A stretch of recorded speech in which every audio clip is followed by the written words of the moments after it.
පක්ෂයේ ප්‍රධාන සංවිධායකතුමා. ගරු කතානායකතුමනි, එතුමා යම් පැහැදිලි කිරීමක් කරා. රටේ ජනතාවගේ පැත්තෙන් අපි අහනවා බෙදුම්කරුවොත් එක්ක සාකච්ඡා කරලා තියෙනවද? පෝලිං නැති වේද? ජනතාවගේ පැත්තෙන් මොකද්ද දෙන පණිවිඩය කියලා ආණ්ඩුවේ ස්ථාවරේ. ඒ විතරක් නෙමෙයි අමතෝ මේකට. ගරු අමාත්‍යතුමා.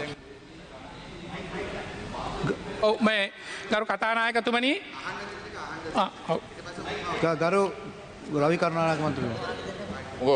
ඔබේ වාහනයටත් සමහර හෙට වෙනකොට තෙල් නැති වෙන අවස්ථාව මේ පෙන්නලා තියෙන්නේ. මම මේ අහන එක නවත්තන පුළුවන් විදිය ප්‍රායෝගික දෙයක්. 114ක බද්දක් තියෙන එක 136කුත් වෙලා තියෙනවා. දැන් ඔය ගණනය කරනකොට රුපියල් 6.96 ඒ සම්බන්ධයෙන් කිසිසේත්ම වෙනසක් ඇති වෙලා නැහැ. මොකද අවුරුදු 11ක් ඒ තියෙන ගණන අදට ඒ තියෙන පිරිවැය වැඩි වෙලා තියෙනවා 100%කින් විතර. ඒ සම්බන්ධයෙන් කිසිම ගණනය කිරීමක් කළා නෑ ඔබතුමා. මම දන්නවා ඔබතුමාලා බලලා තියෙන්නේ ඒ CPC එකේ තියෙන අයගේ ප්‍රායෝගික පැත්ත බලන්නේ නැතුව න්‍යායාත්මක මට්ටමට. නමුත් කරුණාකර ඔබතුමා බලන්න මේක වැඩි කල් යන්න ඉස්සලා පෙනේවි මේක සාධාරණීකරණයේ ක්‍රමයක් නොවේ කියන එක. ඒක විතරයි මට උත්තරයක් අවශ්‍යයි. ගරු අමාත්‍යතුමා. ගරු අමාත්‍යතුමා. ගයන්ත මන්ත්‍රීතුමා ගරු අමාත්‍යතුමා දැන් ඔබ විපක්ෂයේ ප්‍රධාන සංවිධායකතුමා ඇහුවනේ ඒ අදාළ ප්‍රශ්නේ. හරි මට අවශ්‍ය නැහැ ඔබතුමා මොකද දන්නවද? ඔබතුමා කරුණා කරලා අපිට දැන් අහන්න ගරු දයා ජයසේකර මන්ත්‍රීතුමා මගේ වෙලාවක් ගන්න බෑ. කතම් සභානායකතුමාගෙන් ඉස්සලා අහන්න ඕනේ. සභානායකතුමා මට පොඩි වෙලාවක් දෙනවද කියලා. මොකද ඔබතුමා ඉන්නේ.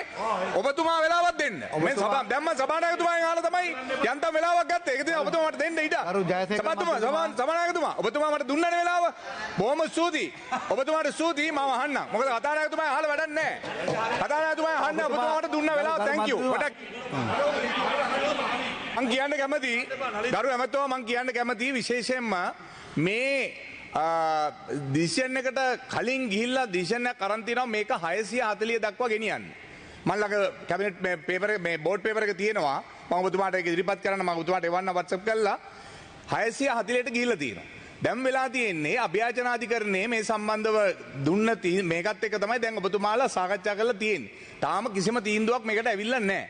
එතකොට මේ ඔබතුමාට මන් දන්නේ කවුරු මේ තොරතුරු දෙනවද කියලා ඊයේ තිබුණ රැස්වීමට ඇවිල්ලා හිටියා මේ බෙදුම්කරුවා සියලුම දෙනා. අත උස්සලා ඒගොල්ලෝ ඔක්කොම මේකට එකඟ වුණා ගන්නෙ නැහැයි කියලා. ඔබතුමාට මං කියන්නම් මේ QR කෝඩ් එක දැම්මයින් පස්සේ ඇත්ත වශයෙන් ගරු ඇමතුමා මේක අඩු වෙලා තියෙනවා යම් ප්‍රමාණයක් ඉස්සර 4500ක් විතර තිබුණා.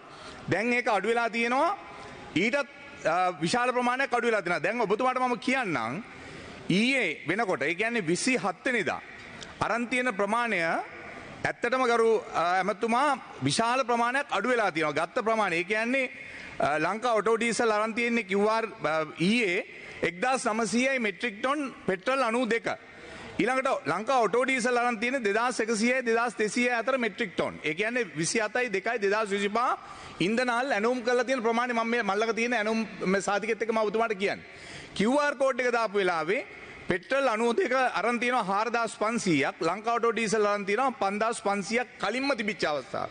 දැන් මේක තවත් අඩු වෙලා තියෙන්නේ. ඒ නිසා මම ඔබතුමාට කියන්නේ කරුණාකරලා මේ ඈත් එක සාකච්ඡා කරන්න. අපිට කිසිම අවස්ථාවක් නැහැ ආණ්ඩුව අපහසුතාවයටපත් කරන්නවත් නැත්නම් වෙනත් කාරණයකට නෙමෙයි මම මේ කියන්නේ. ඇත්ත වශයෙන් මේක සාකච්ඡා කරන්න ඔබතුමාලාට මේ තීන්දුව ගන්න කලින් දැන් මොකද ඒගොල්ලෝ ආපහු මෙතනින් නතර වෙන්නේ නැහැ. තව රිට් එකකට ඒගොල්ලෝ යනවා හිට අනිද්දා වෙනකොට.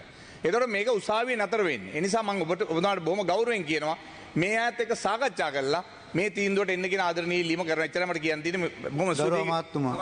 ඔව් බොහොමත්ම ස්තුතියි ගරු කතානායකතුමනි. ගරු මේ මතු කරපු අතුරු කාරණාවලිනුත් අලමකොටම කියන්නට ඕනේ කිසිදු තෙල් හිගයක් ඇත්තේ නැහැ. එම තිල් හිගයක් ඇති වෙන්න දෙන්නෙත් නැහැ අපේ ආණ්ඩුව යටතේ. ඔව් ඒ පෝලින් තියෙනවා. ඒක නිර්මාණය කරගත්තු පෝලින් ටිකක්. ඒකයි මම පැහැදිලි කරලා කිව්වේ කිසි තෙල් හිගයක් නැහැ.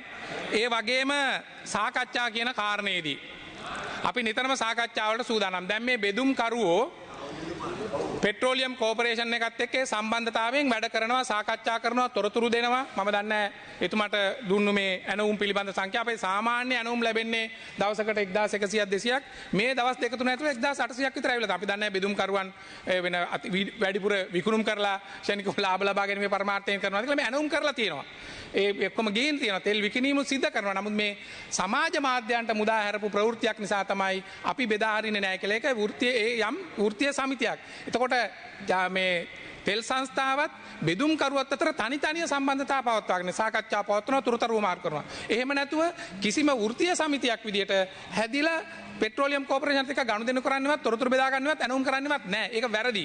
ඒ නිසා තමයි ඒ එළිය ගිහිල්ලා කිසියම් පුංචි කණ්ඩායමක් විසින් කියනවා අපි මේව ඇනවුම් කරන්නේ නැහැ කියලා. නිසා අපි හැමතිස්සෙම සාකච්ඡා කරනවා සාකච්ඡා කරමින් තියෙනවා තොරතුරු බෙදා ගන්නවා. ඒක පිළිබඳ ප්‍රශ්නයක් නැහැ. ඒ වගේම මන්ත්‍රීතුමා මතු කරපු කාරණේටත් මේ නව මිල සූත්‍රයේ ගණනය කිරීම කරේ හුදෙක් මේ තාක්ෂණික කරුණු පදනම් කරගෙන විතරක් නෙමෙයි. කියන්නේ තාක්ෂණික කරුණු මිල පිළිබඳව අපිට ගන්න වෙනවා. CIF වැලියු එක ගන්න වෙනවා. ටැක්ස් රේට්ස් ගන්න වෙනවා. ඊට අමතරව දිගු කාලයක් පුරා විශේෂයෙන්ම අපි මේ CPC එක කලින් වැඩ කරට අමතරව අපි ආණ්ඩුව ගත්තට පස්සේ වේගයෙන් ඒ බෙදුම් මේ කියන්නේ බෙදුම්කරුවන් එක්ක තොරතුරු සාකච්ඡා කළා. ඒකයි මම කිව්වේ විවිධ සිනාරියෝස් 5ක් යටතේ ඉදිරිපත් කළේ. එයාලා කොච්චර ලෝඩ් ප්‍රමාණයක් ගන්නවද විකුණනවද?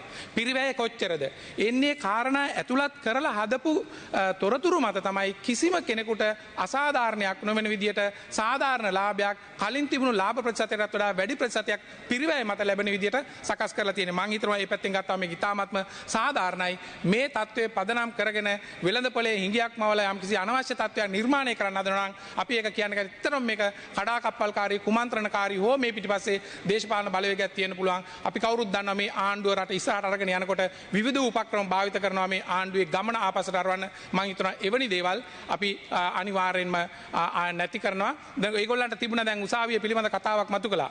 ඇත්තටම මේ උසාවියට 28 වෙනිදා ඒගොල්ලෝ කරුණු ඉදිරිපත් කරලා නැහැ කඳවපු අවස්ථාවේදී. එතෙන්දී පැහැදිලිව පෙනෙනවා ඒගොල්ලන්ට කරුණු ඉදිරිපත් කිරීමක් කරන්න තිබුණා නම් කරන්න නැහැ. මොකද ඒගොල්ලන්ට මේක සාධාරණීකරණය කරන්න කිසිම තොරතුරක් නැති නිසා. මොකද ඔබතුමා දන්නවා බදු මත ලාභාන්තික ගන්න පුළුවන්ද? ගන්න බෑ අසාධාරණයි. ඒ නිසා ඉතාමත්ම අසාධාරණ තත්ත්වයක් මේ නිර්මාණය කරලා තියෙනවා. ගරු සභානායකතුමා